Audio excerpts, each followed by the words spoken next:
Hello, welcome. It is I, Mitchell Wagner. I read through the Reading Intervention Strategies article that was provided in the module. This article had some great content that I do plan to use in the future. I really like the idea of partnered reading because it not only gives students a break when doing exercises like this, but they also get to hear someone else reading and pronouncing words. I feel like this would take some of the pressure off students knowing that they are not alone when it comes to something like this, and yeah, they get to hear the vocab from another person. I also think it is necessary to take the time out to explain new vocab terms that the students do not understand, and ensuring that they know the meaning of the words before they move on. For example, when teaching rugby, it is important to know the various types of passes before starting the lessons, like pop pass, spin pass, deep pass, short pass, so students can communicate better when playing. If students do not know a pop pass is called a pop pass, they might end up saying something like, during a game like this, pop the ball in the air into the way that it does not move much, but the receiver does the work by running onto the ball now.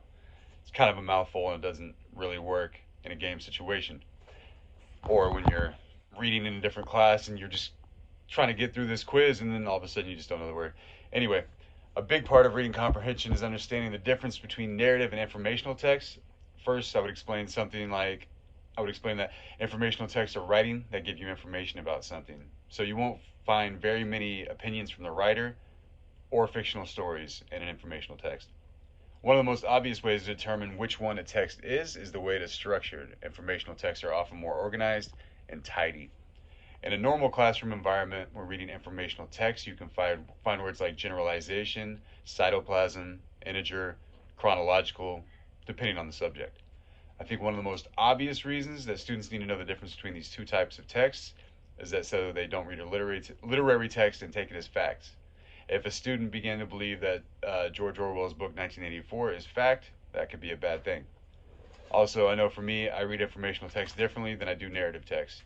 When I read informational text, I have to focus more and pay closer attention to the vocab that is being used. To dig deeper into this, I will read an excerpt from 1984 by George Orwell. Behind Winston's back, the voice from the telescreen was still babbling away about the pig iron and the overfulfillment of the ninth three-year plan.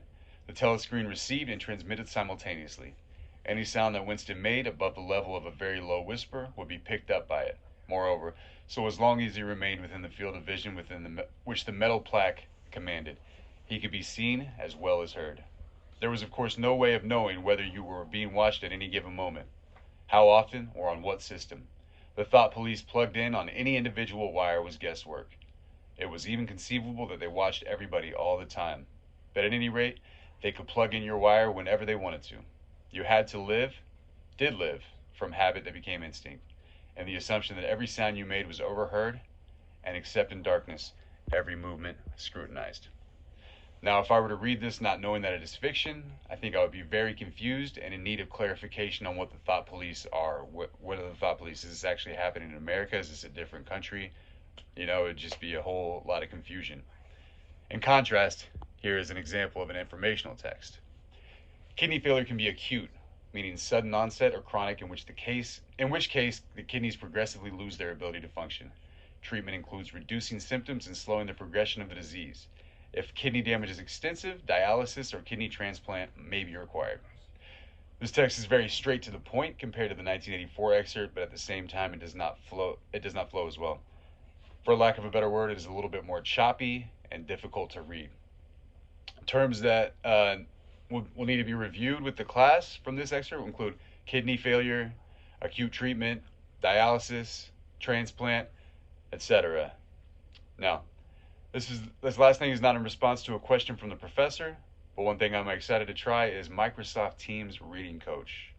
I just heard about this yesterday from a teaching advisor that visits the school I work in, and with this tool, a student can read a text to the app, and it will determine where the student needs extra help in, as well as other things.